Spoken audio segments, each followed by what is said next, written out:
Festival, which is now in its 6th year, last year attracted about 30,000 people to the area, around 300 artists from across the globe, from China to South Africa to there was about 70 international artists which came across. So this is just a brief introduction of this, or 2003's video for Upfest. That will just give you a quick glimpse of what we do.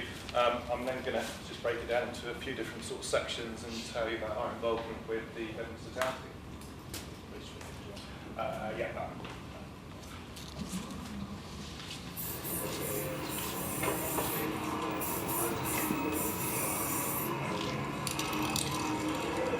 Welcome to Bedminster.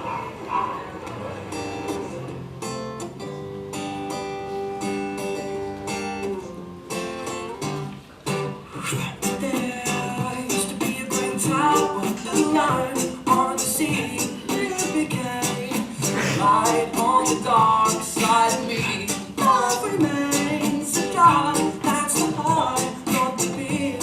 Did you know that when it snows, my eyes become large, and the light that you shine can see. I can make 2 kids from a rose on the grave. Ooh, but the more I get to the stranger it feels, yeah. Your rose is a bloom, light is a gloom on the ground.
So that was Upfest last year.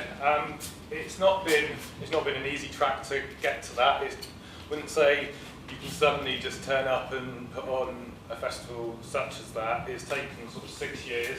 It's taken a lot of different artists. It's taken loads of different volunteers. We've got a really core group of volunteers which work with us throughout the year, probably about 20 of them. There's 5 directors within the festival, and there's about 100 other volunteers which work with us outside. Now, they either come from a passionate arts background or they come from the local community. Being here and living in Bedminster has allowed us over the sort of course of the time. It originally started here at the tobacco factory. We lied to George a little bit and said that we had all these great artists that wanted to come and paint, and that was in the first year. And we lied to all the artists originally, saying we had this really great venue. Luckily, both came off, and the first year we were out in the car park of the tobacco factory, 50 artists, and about 750 people turned up. So that was sort of 6 years ago. We are now here with Upfest. Now, because of our sort of involvement with the community, with the street art, or which we term the sort of urban art, which we look at urban art as an umbrella of all the sort of art forms of people or artists that want to perform live. That's our classification as urban art. That can be graffiti, street art, illustration artists, contemporary artists, even a handful of sort of fine artists that will get involved through the festival. The annual festival attracts last year 30,000 people, of which about 30% of them came from locally. It brings in people from all spectrums. across all ages. We've run statistics for the last sort of couple of years. The biggest group is around sort of like the sort of young professionals, but we have large children's area, and we also have quite a few, not from you, Ben, sorry, quite a few sort of older people which come down and sort of enjoy the sort of festival and see the artwork progress over the weekend. 30% of people come from Greater Bristol, so it means that the festival acts as an advertisement for the local traders. Even the gentleman who's got the place next, or used to have the place next door to us up at the gallery, who does upholstery. For those 30,000 people that came, he said he had 3 people which came back subsequently to order from him that they had been down to the Upfest Festival and seen his shop for the first time. So doing events may not have, to some people, an immediate retail benefit, like maybe being a computer shop or something like that. But the subsequent benefit of driving people to the street makes people remember that, you know, there's a CompuWave up there rather than going out to a PC World. 40% of people came from outside Bristol. So not only does the festival benefit the immediate area, it also benefits the sort of like the city as a whole. That's about 8,000 people sort of staying somewhere in Bristol, and we've never done the maths as £50 a person or something, but you know, you're talking an injection of money into the Bristol economy purely through arts and culture. The festival has always been an event which has been arts driven, especially visual arts driven. We do have music, which we use to serenade the festival over the course of the weekend, but we deliberately not try to become another big sort of drinking festival. We support a charity called NACO, which is the National Association for Children of Alcoholics. So although people are drinking out in the street, last year we actually made the music stages smaller in order to make people move from venue to venue and therefore not have big groups of people drinking. So it's very much an arts festival, but with a kind of an urban edge, you know, that sort of attracts all people from all walks of life. Some of the great stuff that's come out of the festival, or some of the stuff that's been seen, which has been benefit to the area, has come from Plaster, the PR company, which in the early days did a lot of pro bono work for us. We've been on BBC News, Channel 4 News, Sky News, lots of papers, which is a massive benefit for Bedminster and advertising the area and generating additional footfall to come back and see the street art, and see the different artworks, which some people like, some people don't. We go on the 80-20 rule, that as long as 80% of people are happy, then that's satisfying most people. Upfest became involved with the town team pretty much from the start, wasn't it, Ben? Ben approached us about getting involved and doing something. And so we went away and we were sort of thinking about different projects that we could get involved with, or different things that we could do. Now, we're very good at kind of exciting people and getting almost being sort of pop, you know, so kind of getting as many people interested in what we do as possible. We had seen really good examples of like the guerrilla trails and the different art trails which had happened across Bristol and across sort of like the UK. So we're quite happy to say we nicked somebody's idea. We nicked somebody's idea and we went away and we made 80 bugs. Thinking bed bugs, but there's lots of connotations around it. But it gave 40 artists and those school children various different objects. There were 9 different types of bugs in total to paint. It brings the interest of animals and nature and it mixes it with kind of art.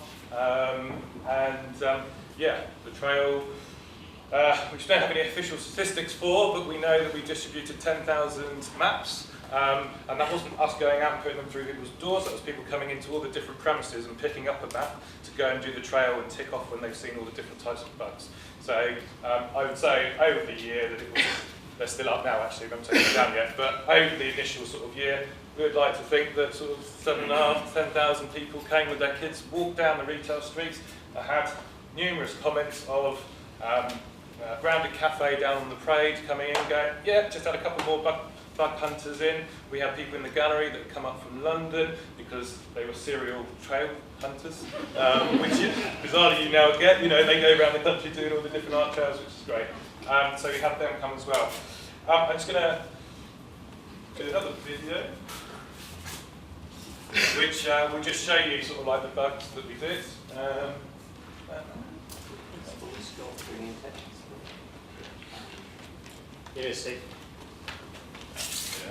Yeah. So this was the beautiful bugs of Bedminster.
So that was the intro to the bugs, and really the only way to still go and see them is to go out and actually have a look around the street and see them all up on the buildings. We have lost a few over the year to weather and people that wanted to borrow them, I guess. But it's kind of part and parcel of it, really. You know, sort of, they will come down. There's talk with the town team about getting them all down and getting them all in one place to do one big sort of installation with, but we'll see where that goes. I think for me, just to sort of finish off, we very much with the bugs and with other stuff that we do, we very much look at what the task is. The task was to drive footfall to the high street.